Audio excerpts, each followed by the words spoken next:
All right, I wanted to take you through making this shape.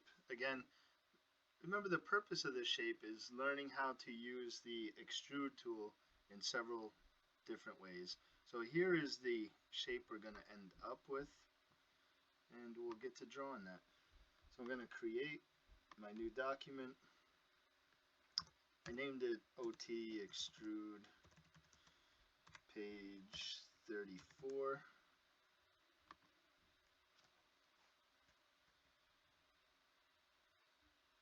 Once I'm here, the first thing I want to do is go into the document menu, workspace units, change it to millimeters. Again, as an interesting point of reference, about 25.4 millimeters is 1 inch, just as a reference. Right away, I'm going to click on the front plane. Oh, generally, it's just my preference. It keeps it the same throughout. I've liked to start in the front plane. So sketch, remember it wants the sketch plane. I'm going to click the front. Want to start off with a rectangle. Again, you can see the basic shape of this thing is a rectangle. So I'm going to start with my rectangle. I'm going to start right at the origin. Just kind of drag and click. And now I can fill in my dimensions. This bottom is 50 and this side is 40. Alright, we're going to use a very familiar tool. We've used it a lot, the extrude tool. We're going to extrude this drawing. The new part here is we've always just changed the depth. This time we're going to change the type of extrusion it is. We're going to make it symmetric. Again, the quick explanation is this front plane, as we're looking at it, you can imagine the front plane extends towards you, and it also extends back into the computer screen, right? So if we're thinking three-dimensionally, here's the front plane, this orange rectangle we already drew, and you can see, now because we pick symmetric, some of it's extending in front of the front plane, and some of it's extending back behind the front plane. That's one of the purpose. So anything you're going to make, you want to be symmetric, here you go. Right, or symmetric about a plane, I should say. So we're going to change this to 65. And then hit it with the green check. So I'm going to snap back to the front plane, make another sketch. Again, keep in mind it always wants the plane, so click the front plane. We're going to make another rectangle. Again, I can't stress it enough. Be mindful not to inadvertently click on any snaps. Now, sometimes we'll want to use one of these snap points, not this time. So I'm just going to put my mouse up somewhere. So this vertical line is orange, but I'm not on a snap. So right up here is fine. I'm just going to make a small box, a rectangle, 38 for that value and 12 for the short side. Alright, I may actually run into a problem here just because accidentally, who would have known, this box touches this top line. So when I try to dimension it, it's going to give me a problem. It didn't, go figure. But if it does give you a problem, then delete it, start over, and use these same dimensions, 38, 12, and 14.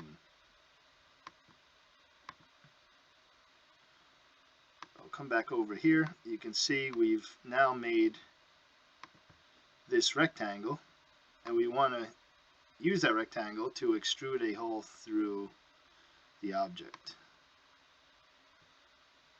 So I can green check this, come into extrude. I want to extrude this rectangle, change it to remove, Now instead of trying to do the depth, yes, we could type 65 and it would cut out perfectly. But the point is, we want to learn how to use some of these other features. So we're going to say through all.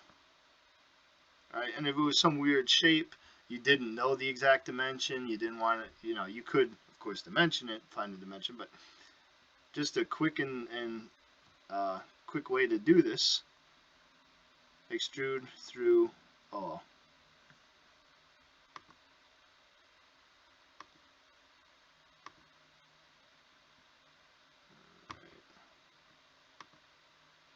Of course, I've messed that up. Come in and do it again. So extrude, click here, through all. Oh, and don't forget remove and green check. Alright, and we cut that slot through our shape. So the next thing we want to do is when we come back and look at the shape, we've cut out this T from the top only and not through the bottom. So a bunch of different ways to do that. I'm going to show you one. So I'm going to snap to the top. So I'm looking at this from the top now. My hole's on the right side. So top, sketch, pick this top piece. I'm going to draw a construction line. Because again, I'm getting ahead of myself, but what we realize is this T is symmetric right about the origin.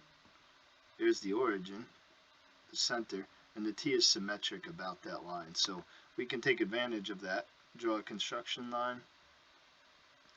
We're going to come back and draw a normal line, which is going to start on this orange line somewhere. Doesn't matter the height. Click, go straight to the left and click, up and click, straight to the left and down. Press escape. Use the dimension tool. I'm going to dimension that to be 12.5. This next piece here, put it down here, is 8. I don't like that one because you can't see it so well, but it's 8. Alright, I'm going to dimension this one to be 7.5. And finally this one, notice this side's blue, that last line's blue until I dimension this one. And now this side has to be 20 because you're up 12.5 here, up 12.5, and then you're up 7.5 more for 20. So remember, black means it's fully constrained. If we were to dimension this one, it would automatically dimension to 20. Alright. So now we're going to use the mirror tool so we don't have to go through all that again. I click on the mirror tool. I need to tell it what line to mirror across. You'll see it's going to stay yellow. And now I just click all the lines that I want to mirror. And green check.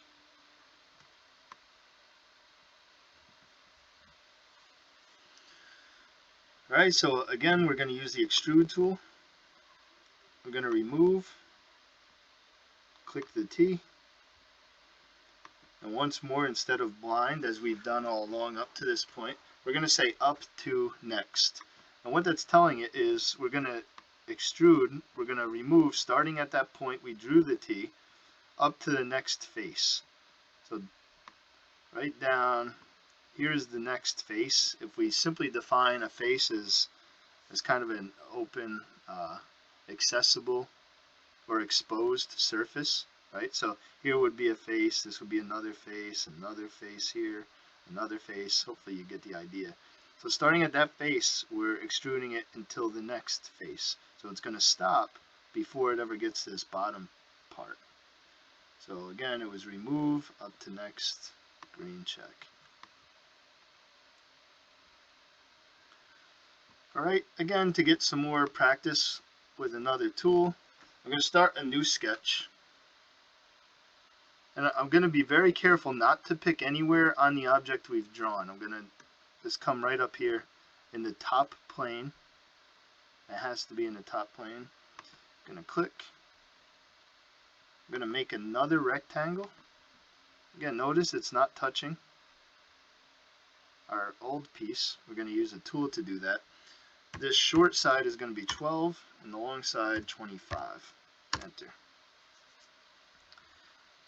We're going to get some practice with our constraints. So we want this coincident constraint. It is the default constraint. Remember, you can read it here. Constrains two or more entities to share the same location in a sketch. So I'm going to use the coincident constraint because I want this corner and this corner to share the same point. So I'm going to click this corner, click this bottom corner. Again, note it's the bottom corner, not up here, bottom. And my rectangle snaps right to that point. Very handy. Green check. So again, the last point is to extrude this rectangle we made so it meets this face, the inside face. So let me find a good isometric view will be perfect.